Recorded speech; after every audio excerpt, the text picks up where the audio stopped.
জুলাই সনদ বাস্তবায়নে যে সকল প্রক্রিয়া সম্পূর্ণ করা দরকার তার সবই বিএনপি করেছে বলে মন্তব্য করেছেন দলটির স্থায়ী কমিটির সদস্য সালাউদ্দিন আহমেদ। নির্বাচন নিয়ে অন্তর্বর্তী সরকারকে অবস্থান আরও স্পষ্ট করার কথা জানিয়েছেন স্থায়ী কমিটির আরেক সদস্য নজরুল ইসলাম খান। চট্টগ্রামের হাটাজারি মাদ্রাসা নেতৃবৃন্দদের সাথে সাক্ষাৎ শেষে এমন কথা জানান বিএনপি নেতারা।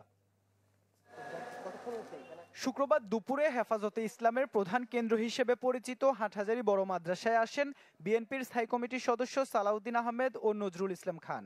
সেখানে পৌঁছে কবর জিয়ারত করেন হেফাজতের প্রতিষ্ঠাতা আমির আল্লামা মাহমুদ শফির। পরে মাদ্রাসাটির সর্বপ্রধান শাইখুল হাদিস শেখ আহমেদ, মহাপরিচালক মুফতি খলিল আহমেদ কাশেমি সহ হেফাজত নেতাদের সাথে সৌজন্য সাক্ষাৎ করেন বিএনপি নেতারা।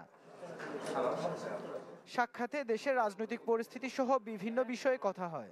পরে বিএনপির স্থায়ী কমিটির সদস্য সালাউদ্দিন আহমেদ জানান, জুলাই সনদ বাস্তবায়ন এবং ঐক্যমতের ভিত্তিতে রাষ্ট্র গঠন করতে চায় তার দল। আমরা ৮২৬টি মোট প্রস্তাবের মধ্যে ৫১টি বাদে 51 বাদে বাকি সবগুলোতে একমত হয়েছি। ১১৫টি প্রস্তাব আছে, সেখানে আমরা বিভিন্ন মতামত এবং আমাদের ভিন্ন মত সহ ওখানে একমত হয়েছি। তো সুতরাং আশা করি সবাই ঐক্যমতের ভিত্তিতে এই রাষ্ট্র গঠন প্রক্রিয়ায় একমত থাকবে। ফ্যাসিবাদ বিরোধী জাতীয় ঐক্য আমাদের শক্তি হবে। আগামী ফেব্রুয়ারিতে নির্বাচন অনুষ্ঠানে কোনো বাধা দেখছে না বিএনপি। পাশাপাশি নির্বাচন নিয়ে অন্তর্বর্তীকালীন সরকারের বক্তব্য আরও সুস্পষ্ট করার আহ্বান জানান স্থায়ী কমিটির আরেক সদস্য নজরুল ইসলাম খান। ফেব্রুয়ারিতে নির্বাচন হওয়ার পথে কোনো বাধা দেখছি না। যেহেতু কোনো বাধা দেখছি না, সেহেতু এটা নাও হতে পারে এরকম দুশ্চিন্তা করার তো কোনো কারণ নাই। আমরা অপেক্ষা করছি যে শিগগিরই সরকার এই ব্যাপারে তাদের বক্তব্য, সুস্পষ্ট বক্তব্য নিয়ে আসবেন এবং নির্বাচন কমিশনকে সেই অনুযায়ী পরামর্শ দেবেন। বিকেলে ফটিকছড়ির বাবুনগরে হেফাজতের সাবেক আমির আল্লামা জুনায়েদ বাবুনগরীর কবর জিয়ারত করেন বিএনপি নেতারা। দেশের সাম্প্রতিক রাজনৈতিক নানা মেরুকরণের মধ্যে চট্টগ্রামে হেফাজত নেতাদের সাথে বিএনপি নেতাদের এই সাক্ষাৎকে গুরুত্বপূর্ণ হিসেবে দেখছে রাজনৈতিক মহল। ইবেন মির, চ্যানেল 24, চট্টগ্রাম। এক বছর হয়ে গেলেও জীবনযুদ্ধে অন্যরকম এক লড়াইয়ে চট্টগ্রামের জুলাইয়ের রক্তস্নাত আন্দোলনে আহতরা। স্বাভাবিক জীবনে ফিরতে না পারার যন্ত্রণা প্রতিনিয়ত কুরে খাচ্ছে তাদের। পরিবারের ভরণ পোষণের দায়িত্ব যাদের কাঁধে ছিল তারা পড়ে গেছেন অকুল সাগরে। এমন শত শত জুলাই যোদ্ধাদের মধ্যে কয়েকজনের দুঃসহ জীবনের গল্প তুলে ধরেছেন ইবেন মির। ক্যামেরায় ছিলেন আবু জাহেদ। 18 জুলাই 2024, চট্টগ্রাম নগরী বহদ্দারাট এলাকা। বুকে গুলি লাগে হালিশহর ক্যান্টনমেন্ট কলেজের এইচএসসি পরীক্ষার্থী জাহিন জামানের। হাসপাতালে ভর্তির পর চিকিৎসক তার এক হাত কেটে ফেলার সিদ্ধান্ত নেন। পরে যদিও সেটি রক্ষা পায়, কিন্তু সেটি কার্যত অক্ষম। বুকে রয়ে গেছে বুলেট, যা বের করা আর সম্ভব হয়নি। এই হাত দিয়েই এবার এইচএসসি পরীক্ষা দিচ্ছেন জাহিন। বাসায় ক্যান্সার আক্রান্ত বাবা, মায়ের শিক্ষকতা আর টিউশনির টাকা দিয়েই চলছে পুরো সংসারের খরচ। আমি আবে কাজ করেছিলাম মূলত আবু সাইদ ভাই মারা যাওয়ার পর থেকেই। আমার হাতে যখন গুলটা লেগেছিল, আমার হাত একটু মুড়ে গেছে। তারপর দেখলাম আমার হাতটা টিকে আছে, কিন্তু ঝুলতেছে। জাহিনের মতো আরেক জুলাই যোদ্ধা শুভ হাসান। চট্টগ্রাম বিশ্ববিদ্যালয়ের বাংলা বিভাগের মাস্টার্সের শিক্ষার্থী শুভ চোখে গুলিবিদ্ধ হন 16 জুলাই মুরাদপুরে। স্বৈরাচারের দলীয় বাহিনীর গুলিতেই সেদিন চোখ হারান শুভ। পুলিশ হওয়ার স্বপ্ন থাকলেও সেই স্বপ্ন অধরায় রয়ে গেছে তার। ধাওয়াকে যখন যাচ্ছিলাম, এবার পিছের দিকে তাকাই যে কয়জন পড়ে গেল আর কাউকে হাসপাতাল নিতে হবে কিনা। না হয় আমি একা গেলাম, আরেকজনকে কাঁধে করে নিয়ে তুলে গেলাম। এই পারপাসে পিছনে তাকালাম, আর এভাবে তাকানোর সাথে সাথে বুলেটটা এসে আমি চিত হয়ে পড়ে যায়। যে রাষ্ট্রকে ভালো রাখতে নিজেরা পঙ্গু, সেই রাষ্ট্র যেন তাদের দিকে একটু ফিরে তাকায়, এটুকুই চাওয়া এই দুই যোদ্ধার। দুর্নীতি, তারপর দুর্ব্যবহার করতো, ক্ষমতার ব্যবহার করতো, সেগুলো এখনো চলে আসছে। আমরা এখনো তেমন কোনো পরিবর্তন দেখি না। আমরা যারা অঙ্গহানি স্থায়ীভাবে হয়েছি, যারা এই যে এখনো বুলেটটা শরীরের ভিতরে নিয়ে ক্যান্সারের ঝুঁকি বয়ে বেড়াচ্ছে, আমরা যেন রাষ্ট্রের কাছে পুনর্বাসন করা হয়। জীবন যুদ্ধের কাহিনী একই হলেও আব্দুর রহিমের গল্পটা ভিন্ন। 5 আগস্ট আনন্দ উদযাপনে গিয়ে মনসুরাবাদ পুলিশ ভবনের সামনে গোলাগুলিতে পড়ে 2 পায়ে 4টি গুলি লাগে তার। সেই থেকে সারা জীবনের জন্য পঙ্গু রহিম। বাম পায়ে 3টা, ডান পায়ে 1টা। তো গুলিটা বাইরে গেছে, মাংস এগুলো ফুঁসে গেছে, মাংস ফুঁসে গেছে দেখি ওরা চিকিৎসা করতেছে না। ভাত তো 2টা খাইতে হবে, এইটা আর কিছু না। রহিম, জাহিন এবং শুভর মতো এমন হাজারো জুলাই যোদ্ধা এমন অঙ্গহানির যন্ত্রণা নিয়ে দিন কাটালেও আশায় বুক বেঁধে আছেন একটি শান্তির রাষ্ট্র হবে বাংলাদেশ। ইবেন মীর, চ্যানেল 24, চট্টগ্রাম। শনিবার মধ্যরাতে শেষ হচ্ছে কাপ্তাই হ্রদে মাছ শিকারের নিষেধাজ্ঞা। প্রায় 3 মাস পর হ্রদে মাছ ধরতে পারবেন জেলেরা। ফলে জেলে পাড়াতে বেড়েছে কর্মচাঞ্চল্য। জাল ও নৌকা মেরামতের পাশাপাশি মৎস্য শিকারে সব ধরনের প্রস্তুতি সেরে নিচ্ছেন তারা। প্রস্তুত জেলার বড় মৎস্য অবতরণ কেন্দ্র বিএফডিসির ঘাট। নিষেধাজ্ঞা শেষে কাপ্তাই হ্রদে আবারও শুরু হবে মৎস্য আহরণ। তাই জেলেরা হ্রদে নামতে নিচ্ছেন সব ধরনের প্রস্তুতি, সেরে নিচ্ছেন পুরনো জাল ও নৌকা মেরামতের কাজ। প্রতি বছর কাপ্তাই হ্রদে কার্প জাতীয় মাছের প্রাকৃতিক প্রজনন অবমুক্ত করা পোনার সুষ্ঠু বৃদ্ধির জন্য গত 30 এপ্রিল থেকে 1 আগস্ট পর্যন্ত হ্রদে প্রায় 3 মাস মাছ শিকার বন্ধ রাখে কর্তৃপক্ষ। এবারও হয়েছে তাই। ফলে দীর্ঘ সময় পর হ্রদে মাছ শিকারের প্রহর গুনছেন জেলেরা। আমাদের দিন খুব কষ্ট হয়ে গেছে, সুখে জানাই এই 3 মাস আমরা খুব কষ্ট করছি। কষ্ট করার পরে এখন আশা করছি যে সামনে আমরা নামলে আমাদের দুঃখ যাবে। সরকারে এখন ঘোষণা দিয়েছে 2 তারিখে লিক খুলে দিবে, তাই আমরা জাল রেডি করতেছি।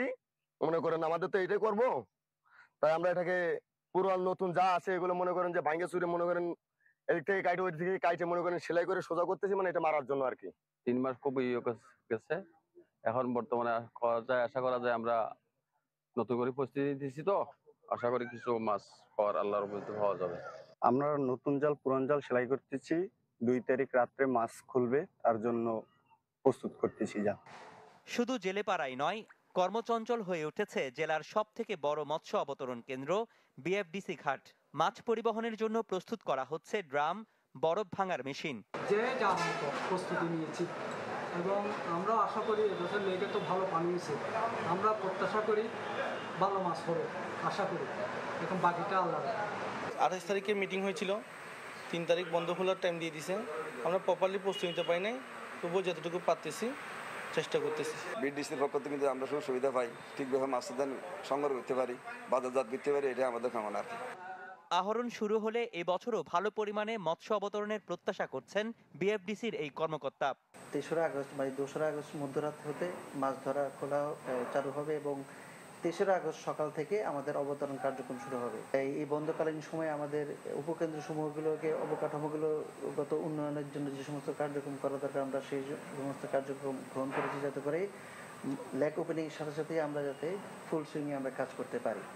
তো এই ধরনের আমাদের প্রস্তুতি অলমোস্ট শেষের দিকে এবং আমরা আশা করি যে গত বছরের ন্যায়ও এবছরে আমরা পর্যাপ্ত পরিমাণ মাছ লেকে পাবো এবং আমরা খুবই আশাবাদী।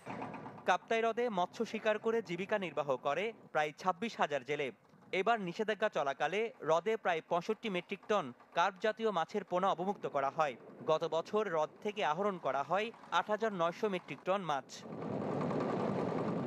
Desk report, channel 24। দর্শক, সময় হলো একটি বিরতির, ফিরছি একটু পর, সাথেই থাকুন।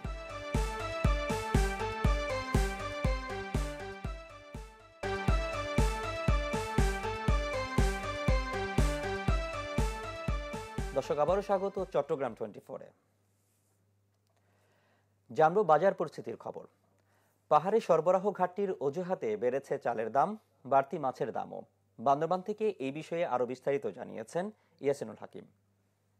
আমি দাঁড়িয়ে আছি বান্দরবানের মুরগি বাজার। আমরা সকাল থেকে দেখেছি বান্দরবান বাজার, বালাঘাটা বাজার, কালাঘাটা বাজার সহ বিভিন্ন বাজারগুলো ঘুরে দেখেছি। বাজারের কিছু কিছু জিনিসের দাম ঊর্ধ্বগতি হলো, কিছুটা জিনিসের দাম কমতে শুরু করছে। বিশেষ করে আমরা যদি মুরগির দর বলতে চাই, গতকাল এবং গত এক সপ্তাহ ব্যবধানে ব্রয়লার যে মুরগিটি রয়েছে সেটি প্রতি কেজিতে 20 থেকে 25 টাকা কমেছে এবং দেশি মুরগিও কিন্তু 600 টাকা থেকে এখন 50 টাকা কমে 550 টাকা বিক্রি করা হচ্ছে। সোনালী এবং লেয়ার জারের যে মুরগিগুলো রয়েছে সেগুলোরও কিছুটা দাম কমেছে। তবে দাম বৃদ্ধির দিক বলতে গেলে সামুদ্রিক বিভিন্ন মাছের বাজার 6 লাখ টাকা কিন্তু বাজারে পর্যাপ্ত মাছ থাকার পরও কিন্তু আসলে সামুদ্রিক মাছগুলোর আসলে অনেকটা দাম বৃদ্ধি পেয়েছে বলে আমাদেরকে সাধারণরা জানিয়েছে।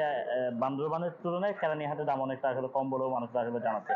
আমরা এই বিষয়ে কথা বলেছিলাম যারা মাছ বিক্রেতা, তারা আমাদেরকে বলছে পর্যাপ্ত সরবরাহ না থাকার কারণে বা চড়া দামে তারা বিভিন্ন জায়গা থেকে কিনে এখানে বিক্রি করার কারণে আসলে দাম বাড়ছে বলে জানিয়েছে। অন্যদিকে চাউলের বাজারে আমরা ঘুরে দেখেছি, চাউলের বাজারে আমরা লক্ষণীয় যে বিষয়টি হয়ে উঠেছে সেটি প্রতি 25 কেজি যে বস্তাগুলো রয়েছে সেগুলোতে 200 থেকে 250 টাকা করে চালের দাম বৃদ্ধি পেয়েছে এবং মোটা যে চালটি রয়েছে সেটি প্রতি কেজিতে 100 থেকে 150 টাকা করে চালের দাম বৃদ্ধি পেয়েছে এবং তারা যেটি বলছে এই সময়টাতে আসলে বুড়ো এবং আমনের যেই দামগুলো উঠতেছে সেগুলো নতুন হওয়ার কারণে বাজারে ওই চালের চাহিদা না থাকায় নতুন চাল থেকে মানুষ পুরানো চাল বেশি খুঁজছে এবং সেই চাউলের চাহিদা আসলে সরবরাহ কম থাকার কারণে এটির আসলে দাম বৃদ্ধি পাচ্ছে বলে তারা আমাদেরকে জানিয়েছে।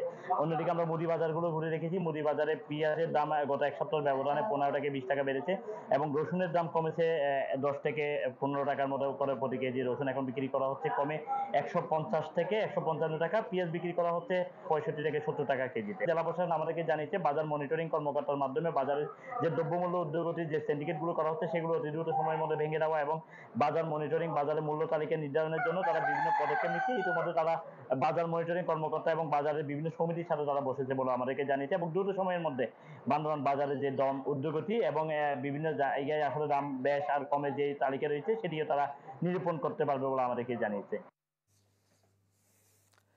গাছ লাগাই পরিবেশ বাঁচাই এই স্লোগানকে সামনে রেখে চট্টগ্রামে বৃক্ষরোপণ ও বিতরণ কর্মসূচি হাতে নিয়েছে আইয়ুব বিবি ট্রাস্ট।